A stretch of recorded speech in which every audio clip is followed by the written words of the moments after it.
everyone, welcome to the next installment of Charts and Perspective, where we use charts to dive into the world of economics and financial markets. I'm Jennifer Nash, an economic and market research analyst for TMX Verify. Today we're going to examine the federal funds rate and review the Fed's latest meeting. The federal funds rate is the overnight interest rate banks charge each other for borrowing.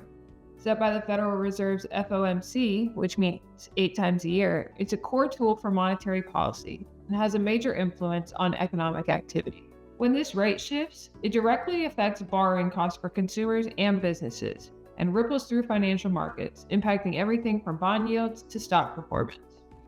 The FOMC concluded its sixth meeting of the year with a widely anticipated 25 basis point cut to the federal funds rate, bringing it to a range of 4 to 4.25%.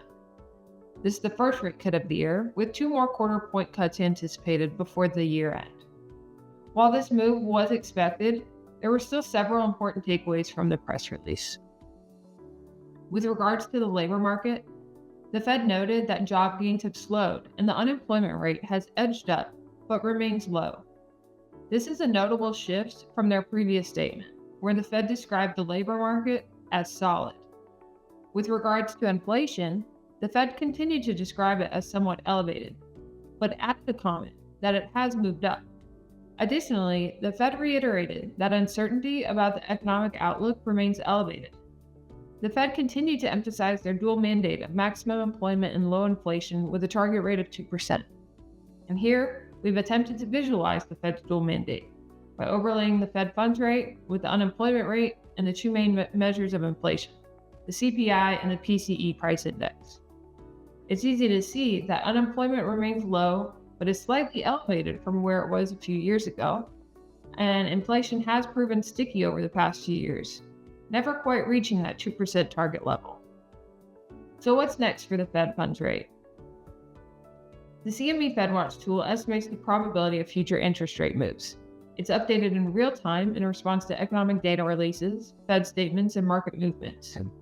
This chart here shows the tool shortly after the Fed's latest meeting.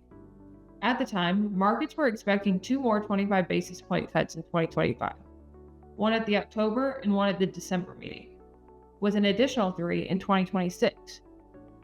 Note that since this tool is updated in real time, expectations are constantly shifting and will likely be different, even if just slightly, by the time this video is released. Now, earlier in the video, we talked about the key takeaways from the Fed's meeting, but what we didn't discuss, and is perhaps one of the biggest takeaways, was the Fed's dot plot. Once a quarter, the Fed releases their dot plot to reveal each FOMC member's individual projection for the target level of the FFR at the end of the current year, at the end of the next 2 years, and in the longer run. In the latest dot plot, the Fed is projecting 2 25 basis point cuts by the end of the year, 1 25 basis point cut in 2026, and another reduction in 2027. But the dots clearly show that there are mixed views within the committee. Note the lone dot where 5 rate cuts are projected by year end, and the other lone dot projecting a rate hike. However, just like the CME FedWatch tool, these projections are not set in stone. The Fed's next meeting is scheduled for October 28th to 29th, and the next dot plot is set to be released on December 10th. We'll see how much this has changed. That's all for our discussion. Thank you for tuning in. For more economic and market insights, you can find my content regularly on the Advisor Perspectives website under the AP Charts section.